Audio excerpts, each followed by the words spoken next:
પ્રાથમિક શિક્ષણથી લઈને એન્જિનિયરિંગ અને મેડિકલ જેવા ઉચ્ચ શિક્ષણમાં સરકારની ઉદાસીનતા અને પ્રાઇવેટ શિક્ષણ ક્ષેત્રે સરકારના પ્રોત્સાહન જેવા મુદ્દે વિધાનસભા વિરોધ પક્ષના નેતા અમિત ચાવડા દ્વારા વિવિધ મેડિકલ અને એન્જિનિયરિંગ કોલેજોમાં સ્ટાફની સરકાર પર આકરા પ્રહાર કર્યા।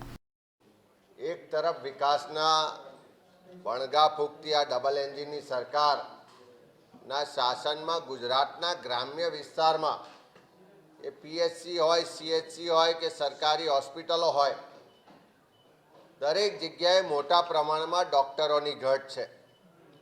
સરકાર એક બાજુ બજેટમાં મોટી રકમ ફાળવી અને જાહેરાતો કરે કે અમે નવી મેડિકલ કોલેજો ખોલી, સીટો વધારી, હવે આ ડૉક્ટરોની ઘટ નહીં રહે, અમે ભરતી કેલેન્ડર બહાર પાડ્યા છે, પણ જ્યારે વિધાનસભાની પ્રશ્નોત્તરીમાં જે જવાબ આવે છે એનાથી સરકારની પોલ ખુલી જાય છે। આજે વિધાનસભામાં પ્રશ્નોત્તરીમાં પૂછવામાં આવ્યું કે ગુજરાતમાં કેટલી સરકારી મેડિકલ કોલેજો કાર્યરત છે, તો જવાબમાં કહેવામાં આવ્યું કે ફક્ત 6 સરકારી મેડિકલ કોલેજો છે અને આ 6 સરકારી મેડિકલ કોલેજો 1995 પહેલાં શરૂ થયેલી છે। એટલે કે છેલ્લા 30 વર્ષથી જે ભારતીય જનતા પાર્ટીનું શાસન છે અને 10 વર્ષથી તો ડબલ એન્જિનની સરકાર છે, તેમ છતાં ગુજરાતમાં એક પણ સરકારી મેડિકલ કોલેજ આ 30 વર્ષમાં ભારતીય જનતા પાર્ટીના શાસનમાં ખુલી નથી। સરકાર એમ કે અમે જી-મર્જ સોસાયટીના નામથી નવી મેડિકલ કોલેજો ખોલી, એમાં સરકારનું મોટું અનુદાન છે, આટલી ખાનગી મેડિકલ કોલેજો ખુલી, સીટો વધારી, પણ જે આંકડા જોઈએ તો ગુજરાતમાં આજે ફક્ત 6 સરકારી મેડિકલ કોલેજ છે અને બાકીની તમામ સોસાયટીને ખાનગી સંસ્થાઓ સંચાલિત કોલેજો છે।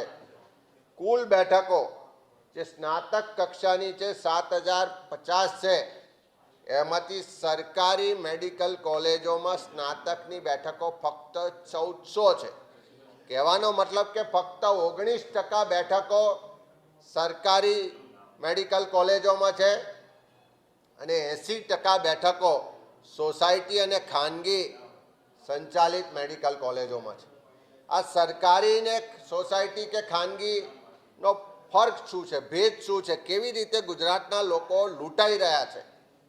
સરકારી મેડિકલ જે કોલેજ છે એમાં ફીનું ધોરણ જોઈએ તો સ્નાતકમાં અભ્યાસ કરવો હોય તો પ્રતિ વર્ષ ફીનું ધોરણ ફક્ત 25,000 રૂપિયા છે।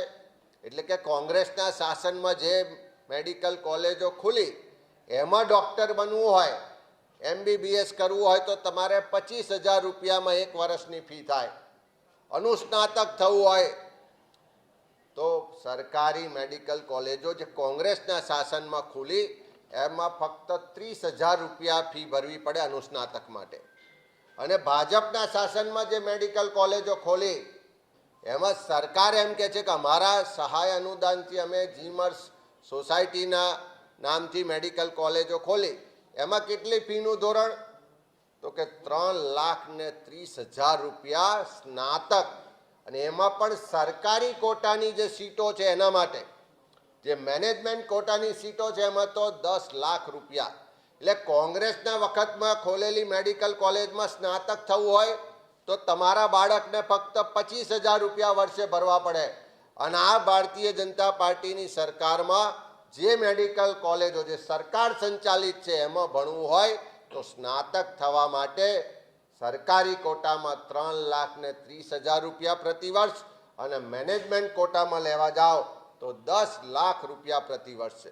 અને ખાનગી મેડિકલ કોલેજો જે અલગ અલગ સંસ્થાઓ દ્વારા ખોલવામાં આવી, એમાં તમારા બાળકને પ્રવેશ લેવો હોય અને ભણવું હોય તો દર વર્ષે 15 લાખ રૂપિયાની ફી ભરો, ત્યારે તમારું બાળક મેડિકલ કોલેજમાં ભણી શકે ને ડૉક્ટર બની શકે।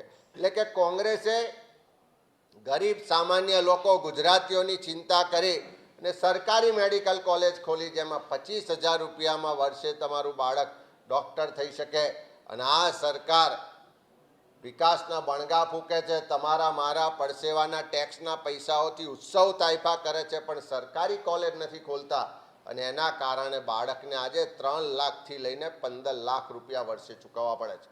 આટલી ઊંચી ફીને કઈથી કોઈ ગરીબ માણસ એના બાળકને ભણાવી શકે? બીજી બાજુ સરકારે અનેક જગ્યાએ, એ કચ્છમાં ભુજ હોય, બનાસકાંઠામાં પાલનપુર હોય કે દાહોદની સરકારી હોસ્પિટલો જે હતી, જે વર્ષોથી કાર્યરત હતી, એની ખૂબ મોટી જમીન મિલકતો ઇન્ફ્રાસ્ટ્રક્ચર હતું. આ જમીન મિલકતો ઇન્ફ્રાસ્ટ્રક્ચર સાથે આને કોઈ ખાનગી કંપનીઓને આપી. ખાનગી કંપનીઓ એમ કીધું કે અમને આપો, અમે અહીંયા આગળ મેડિકલ કોલેજ ખોલીશું, સારી હોસ્પિટલ ખોલીશું, સસ્તા દરે અમે ભણાવીશું ને સારવાર આપીશું.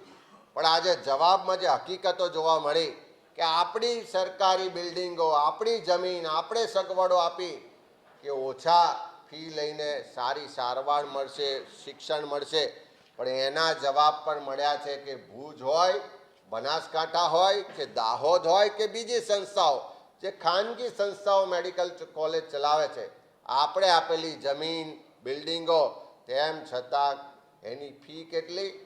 તો 7 લાખ, 8 લાખ, 12 લાખ રૂપિયા. એટલે આજે સરકારની પોલ એટલા માટે ખુલી કે 30 વર્ષમાં એક પણ સરકારી મેડિકલ નથી કોલેજ ખોલી, જેથી કરીને આ ગુજરાતના બાળકો સસ્તી ફીમાં ડૉક્ટર થઈ શકે. અને એના જ કારણે આજે ગુજરાતમાં ખૂબ મોટા પ્રમાણમાં ડૉક્ટરોની ઘટ છે, લોકો સારવારથી વંચિત છે.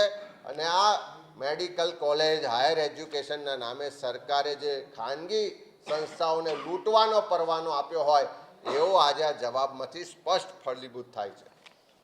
ગુજરાતમાં પ્રાથમિક શિક્ષણનું સ્તર તો દિવસે દિવસે કથળતું જાય છે.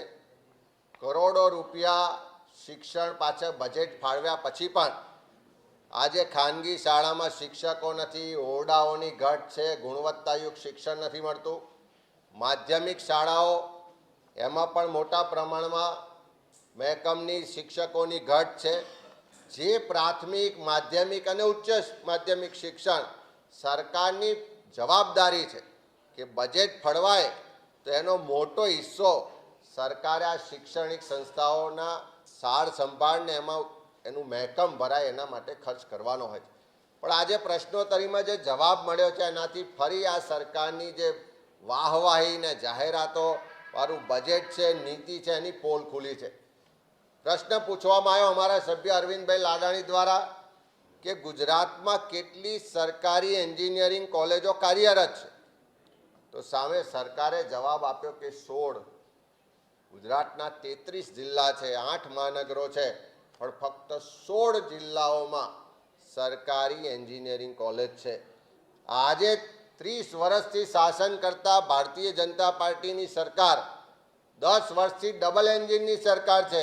તેમ છતાં આજે ગુજરાતમાં અમરેલી હોય, બોટાદ હોય, દેવભૂમિ દ્વારકા હોય, ગીર સોમનાથ હોય, જામનગર હોય, જૂનાગઢ હોય, પોરબંદર, સુરેન્દ્રનગર, સાબરકાંઠા, વડોદરા, આણંદ, ખેડા, છોટાઉદેપુર, મહીસાગર, મહેસાણા, નર્મદા, ડાંગ, નવસારી, તાપી, આવા અનેક જિલ્લાઓમાં એક પણ સરકારી એન્જિનિયરિંગ કોલેજ નથી.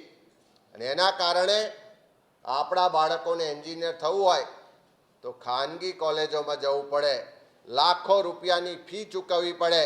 અને સરકારની નીતિ કેવી છે કે સરકારી એન્જિનિયરિંગ કોલેજ તો નહીં ખોલવાની, પણ જે ચાલુ છે એમાં પણ પૂરતું ઇન્ફ્રાસ્ટ્રક્ચર નહીં આપવાનું, પૂરો સ્ટાફ નહીં ભરવાનો.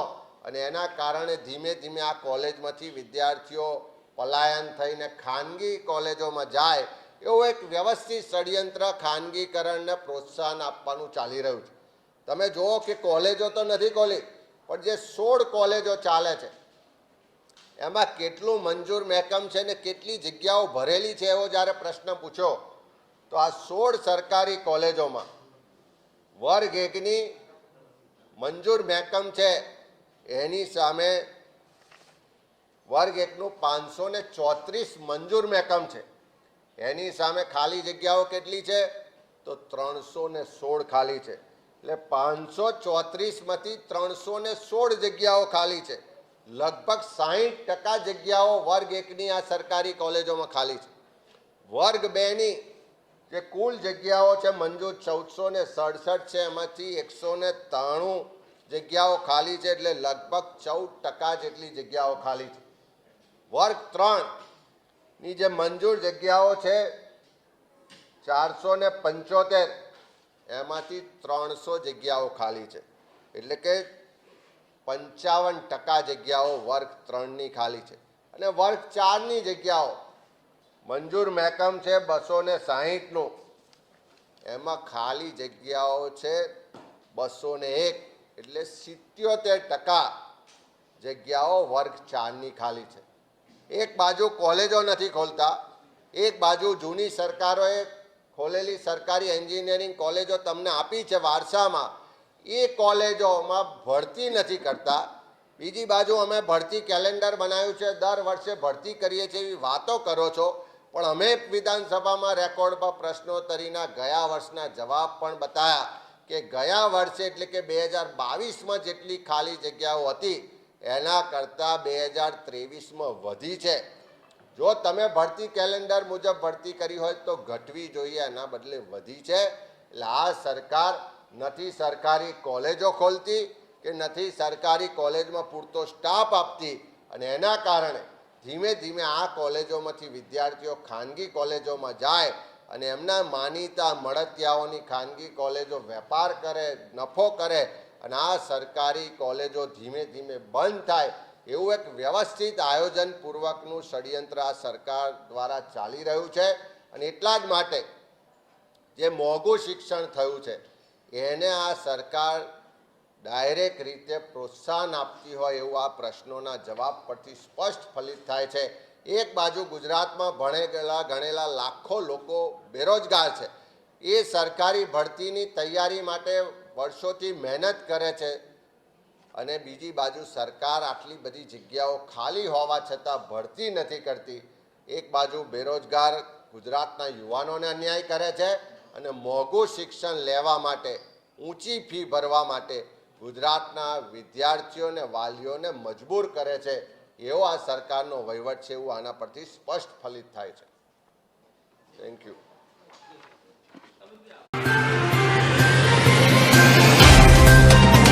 तो व्हाट्सएप, ट्विटर, फेसबुक, इंस्टा जहाँ भी आपका अकाउंट है, इसे शेयर बटन के द्वारा वहाँ पर शेयर करें.